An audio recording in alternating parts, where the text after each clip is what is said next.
Doctor care homeopathy అన్ని బ్రాంచ్ల్లో free consultation మరియు 25% అన్ని మందులపైన గొప్ప డిస్కౌంట్.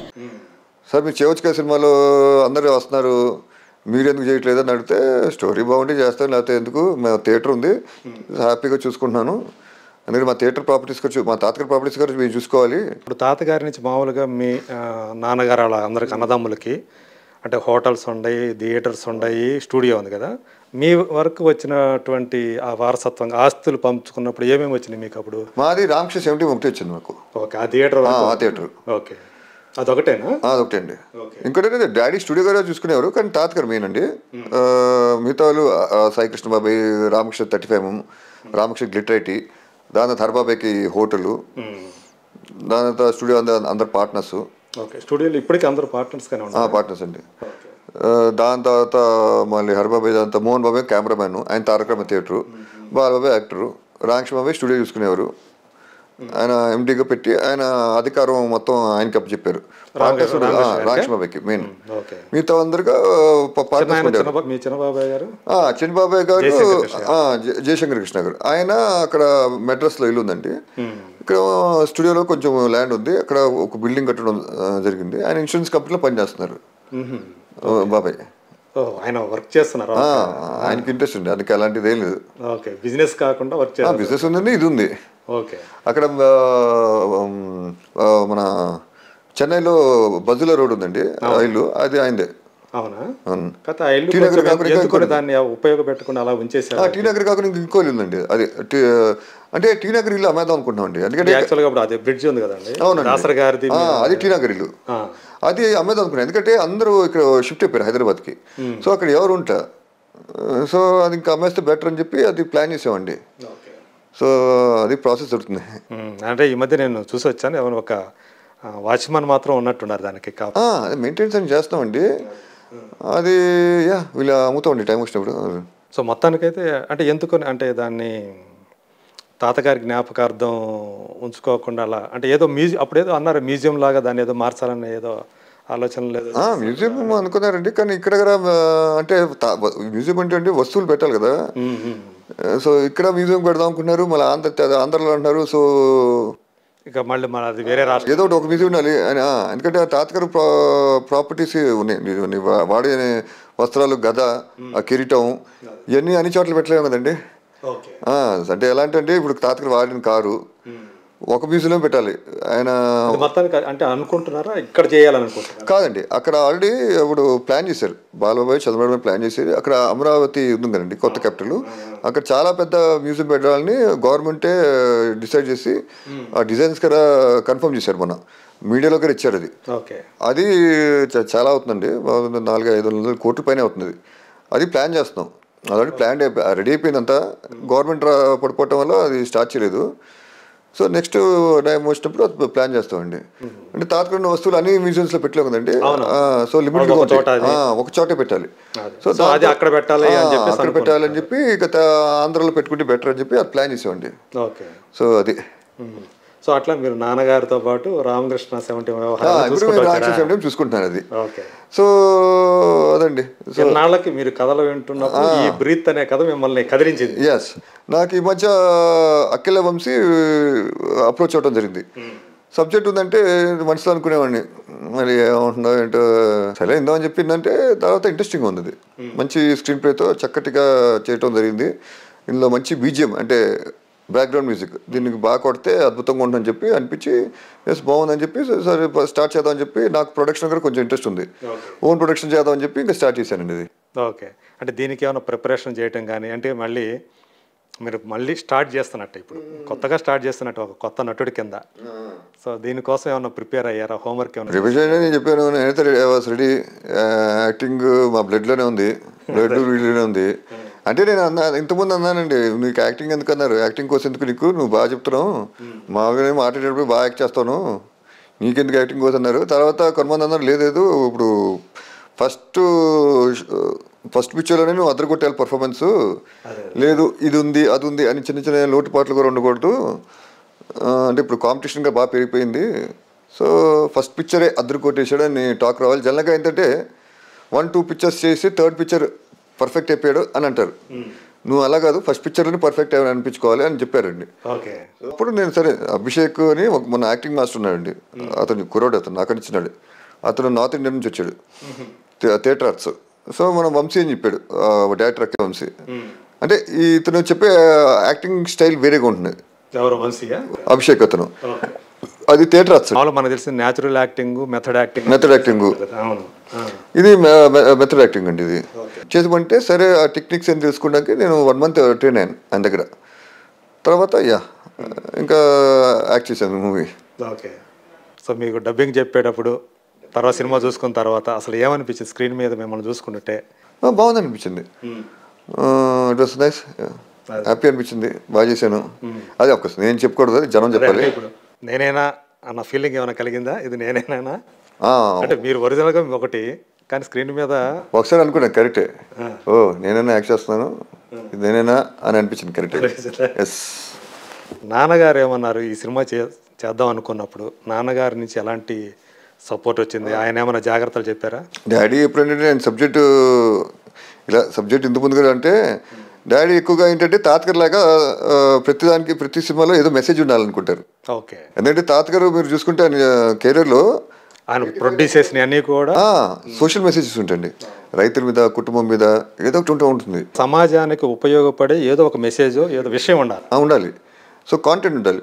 ఆ రోజుల్లో చక్కగా స్టోరీస్ కాంటెంట్ మీద తీసేవారు ఎక్కువగా. సో డాడీ అనేవారు ఏదో మెసేజ్ ఉండాలరా, కాంటెంట్ ఉండాలి అంటారు. అదే బాగా ఇది ఉందే, అది జనంలో సమస్య, ఆ సమస్య మీద సినిమా తీయాలి. కానీ అప్పుడు పాప సబ్జెక్ట్ దొరకలేదు. సో ఇప్పుడు కూడా ఆయన స్టోరీ చెప్పినప్పుడు ఆయన లేదు యాక్చువల్లీ చెప్పాలంటే, ఫస్ట్ వినలేదు, తర్వాత విన్నారండి. అది బాగుంది, ఒక మెడికల్ మాఫియా మీద సబ్జెక్టు చక్కగా చేశాడు డైరెక్టర్ అని చెప్పి డాడీ ఓకే జాగ్రత్త చూసుకో ప్రొడక్షన్. ఎందుకంటే డాడీ పేరు ఊరికనే ప్రొడ్యూసర్గా ఊరికనే పేరు పెట్టారు, నందమూరి జయకృష్ణ అని. ఆయన గౌరవం ప్రేమ. డాడీ ఓకే ఆయన పేరు పెట్టుకోరా, మొత్తం నువ్వే చూసుకున్నారు. ఎందుకంటే 72 years అయినా ఎక్కువ వర్క్ ఉంటుంది ఇక్కడ. సో వర్క్ ప్రెషర్ ఎక్కువ ఉండకూడదు డాడీకి, లైటర్ వెయిన్గా చేసుకోవచ్చు. సో వద్దు డాడీకి చెప్పాను, నేను వద్దు అన్నారు, నేను చూసుకోను అన్నారు. వద్దాడి, ఎందుకంటే వర్క్ ప్రెషర్ ఎక్కువ ఉంటుంది కదా, మీకు ఇబ్బంది అవుతుంది, హెల్త్ ప్రాబ్లమ్స్ వస్తాయండి, అందుకోసం అని చెప్పి తెలుసుకుంటాను. టెన్షన్స్ ఏం పడద్దు, హ్యాపీగా వస్తే టెన్షన్స్ ఉంటాయి అక్కడ. ఆయనకి మళ్ళీ ప్రొడక్షన్ అంటే చూసుకోవాలి కదండి, చాలా వర్క్స్ ఉంటాయి. సో ఎందుకు అని చెప్పి ఆయన కూడా హెల్త్ కాన్షియస్లో ఉండి ఆయన కూడా సైలెంట్గా ఉన్నారు. నేను మొత్తం A to Z ప్రొడక్షన్ చూసుకోవటం జరిగింది. మరి మీకు కొంచెం ఇబ్బంది అనిపించలేదా? ఒక పక్క ప్రొడక్షన్ చూసుకుంటే ఒక పక్క యాక్టింగ్ చేయటం అనేది ఇబ్బంది అనిపించలేండి. మాకు ఎక్కడండి, మాకు వర్క్ కావాలి. వర్క్ ఎంత ఇస్తే అంత మేము హ్యాపీ ఫీల్ అవుతాం, అంత ఇష్టపడతాను. తాతయ్య గారు అయితే ఎన్ని సవ్యసాచిలాగా అన్ని చేశాడు, అన్ని చేశారండి. సో మీరు అసలు నాన్నగారు ఎందుకొని మీ అంటే మీ బాబాయిలందరూ తర్వాత నాన్నగారు చూసుకుంటే ఎక్కువగా నాన్నగారు కొంచెం లో ప్రొఫైల్లో బయటకు రాకుండా ఎందుకు అలా ఉండిపోయారు? చూస్తే మంచి అందగాడు ఆయన. అవును, ఆయన డిగ్నిఫైడ్గా ఉంటారు. తాతగారు ఏంటంటే ప్రాపర్టీస్ అప్ చెప్పేశారు. అంటే పెద్ద కొడుకు ఆయన, అంటే రామకృష్ణ పెద్ద కొడుకు వస్తారండి, ఆయన చనిపోయారు. ఆయన చిన్న వయసులో చనిపోయాడు కాబట్టి ఈయన పెద్ద కొడుకు అయ్యారు. సో అప్పుడు ప్రాపర్టీస్ చూసుకోవాలి. 70 ఉంది, 35 ఉంది, హోటల్ ఉంది. శంషాబాద్లో 250 acres ల్యాండ్ తీసుకున్నారండి. యాక్చువల్లీ అది ఎవరు తెలియదు. అది కదా అప్పుడు తాతగారు తీసుకున్నారు. అప్పుడు డాడీ చెప్పారు మ్యాక్సిమంగా జస్ట్ ఇలా చేయమని చెప్పారు. మొత్తం అంతా ఎగ్జిక్యూషన్ అంతా డాడీ చేసేవారు. దేనికో ఏ పర్పస్ కోసం తీసుకున్నారు అది? అప్పుడు ఫామ్ లేకండి, ఫామ్ లేక చేసేవారు. తోట గీట చేసేవారు, చాలా చేశారండి. అది తోట, అది నేను ఒకరోజు అందరికి చూపిస్తాను. తోట ఎన్టీ రామారావు తోట వీడియో తీసి చూపించాలండి. మార్నింగ్ మధ్య చూసే ఆ తోట యాక్చువల్లీ అమ్మేశారు తాతగారు అప్పుడే. ప్రాపర్టీస్ ఎక్కువ ఉండటం వల్ల చూసుకునేవాడు లేక, డాడీకి టైం లేక, అందుకే 70 35 హోటల్ ఈ ఏజ్ టైం సరిపోయింది మన స్టూడియో. సో టైం లేక ఇంకా అమ్మేశారు అది. సో అంటే ఇప్పుడు పెద్ద కొడుకుగా ఆ బాధ్యతలన్నీ కూడా నాన్నగారు తీసుకున్నారు. అవును, తాతయ్య గారు చెప్పారు. అవును. సో తాతగారు ఇంకా డాడీ మళ్ళీ ఫ్యామిలీ మెంబర్స్, ఫ్యామిలీని చూసుకోవాలి. సో ఇంకా అందులో బిజీ అయిపోయి లో ప్రొఫైల్గా ఆయన 7 అన్నదమ్ములు, 6 అండి. అవును, 6 అన్నదమ్ములు. అప్పుడు బాబాయ్ చిన్నవాళ్ళు, సాబాబాయ్ మిగతా వాళ్ళు చిన్నవాళ్ళు. మీకు మీ చిన్న బాబాయ్కి వయసు పెద్ద తేడా ఉండదేమో కదా? ఎవరికి? జయశంకర్ కృష్ణ గారి కను మీకు వయసులో పెద్ద ఎక్కువ గ్యాప్ ఎక్కువ ఉంటుంది. అవునండి, నాకు బాబాయ్కి చెప్పాలంటే 10 years తేడా అండి అంతే. బాబాయ్ గారు ఆయన డిగ్నిఫైడ్గా ఉంటారు. ఆయన కూడా అసలు బయటకు కనిపించరు. బాబాయ్ గారు కనిపించరు, మీకు చూసుకుంటే అసలు ఎవరు కనిపించారండి ఎక్సెప్ట్ మోహన్ బాబు కెమెరామెన్. ఆయన కూడా పెద్ద తెలియదు. సాయి కృష్ణ బాబాయ్ తెలియదు, మా డాడీ తెలియదు, హరిబాబాయ్ ఒకరు తెలుసు, మోహన్ బాబాయ్ తెలియదు, రామకృష్ణ బాబాయ్ తెలియదు అప్పుడు ఫస్ట్లో, జయశం బాబాయ్ తెలియదు, ఉట్టి హరిబాబాయ్ బాలబాబాయ్ వీళ్ళిద్దరు తెలుసు.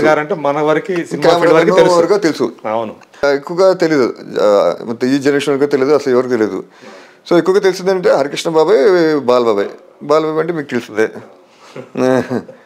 అని గురించి చెప్పగల చరిత్ర. సో బాలకృష్ణ గారి ఇది వచ్చింది కాబట్టి ఆయన కొంతకాలం క్రితం చూసుకుంటే ఇంక బాలకృష్ణ గారి పని అయిపోయిందిరా అని అనుకున్న టైం కల్లా ఒక సింహ, ఆ తర్వాత ఒక లెజెండ్, అవన్నీ అయిపోతే ఇప్పుడు 60+ ఏజ్లో ఆయన వరుసగా 3 పెద్ద హిట్లు ఇవ్వటం అనేది, అంటే బాలకృష్ణ గారిది ఇప్పుడు కెరీర్ పీక్ స్టేజ్లో అనే ఒక టాక్ నడుస్తూ ఉంది. సో మీకేమనిపిస్తుంది ఆయన కెరీర్ అది చూసుకుంటే? ఆయన ఇప్పుడు అంటే మధ్యలో అంత చాలా ఇబ్బందులు పడ్డాడు కెరీర్ పరంగా, ఫ్లాప్లు ఎదుర్కొన్నారు ఆయన.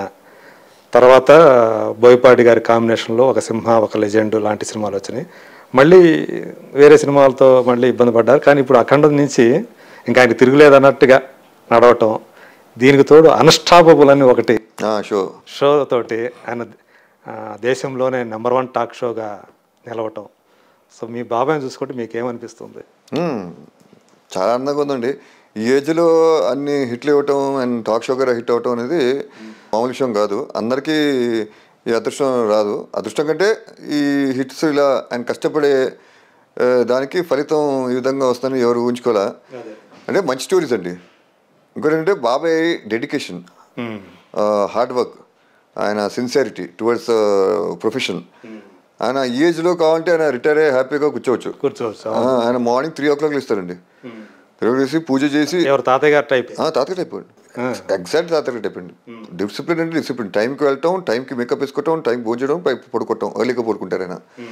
అండ్ మార్నింగ్ 3 o'clock లేచిపోయి పూజ చేసి జిమ్ చేస్తారండి. ఒకసారి కేపీఆర్ పార్క్ వెళ్తారు, ఇంట్లో అయితే ఇంట్లో ట్రెడ్మిల్లో మనం ఎక్సర్సైజ్ చేసుకుంటారు. ఆ ఫిట్నెస్, ఆ బాడీ అంటే ఒళ్ళు రాకూడదు, పొట్ట గిట్ట బ్యాక్స్ అని ఫిట్గా ఉండాలి.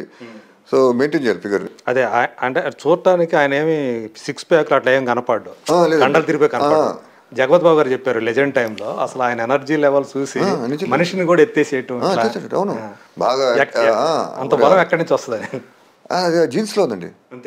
తాతగారి నుంచి వచ్చింది. హైపర్ యాక్టివ్, వర్క్ అంటే చాలా ఇష్టం అండి తాతగారిలాగే. వర్క్ ఆల్కోహాలిక్, ఎంత వర్క్ ఇస్తే ఇంకా చేయాలంటారు, ఇంకా చేయాలి. సో అది ఉండిపోయిందండి. ఎందుకంటే మీరు ఒక ఏజ్ వస్తే స్టార్టప్ వచ్చేసిన హ్యాపీగా ఎంజాయ్ చేసి రిలాక్స్ అయిపోవచ్చు అంటారు. కానీ బాబాయ్ అసలు నో రిలాక్సేషన్ అంటారు, అన్స్టాపబుల్ అంటారు. డ్యాన్స్ సింపుల్ స్టెప్స్ తీసుకోవచ్చు, సింపుల్ స్టెప్స్కి వచ్చారు, హెవీ డ్యాన్స్ చేస్తారు.